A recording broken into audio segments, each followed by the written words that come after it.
પ્રાચીન સમયથી દીકરી પ્રત્યે અણગમો રાખતો સંસાર આજે કેટલી મોટી મુશ્કેલીમાં મુકાઈ ગયો છે.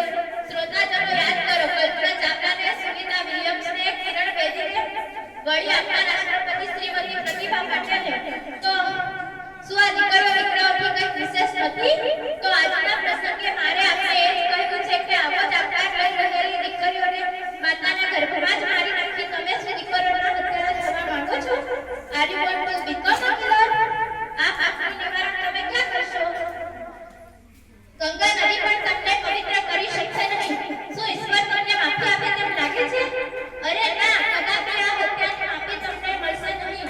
અને હું પણ કહું છું કે આવી હત્યામાં સામેલ પૈસાના લાલચુ ડોક્ટરને પણ 302 ની કલમ લાગવી જ જોઈએ.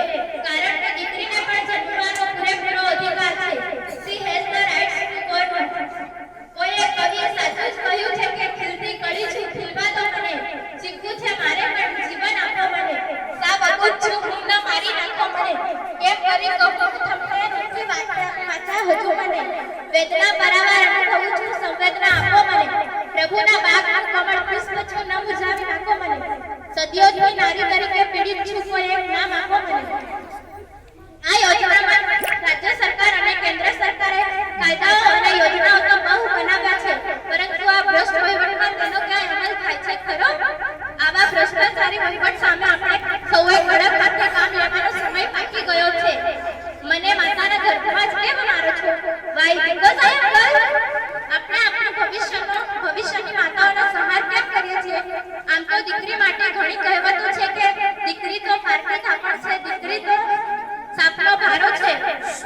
પણ આ બદલાતા જમાનામાં આ બધી જ માન્યતાઓ બદલાય છે અને આપણે બદલવી જ પડશે.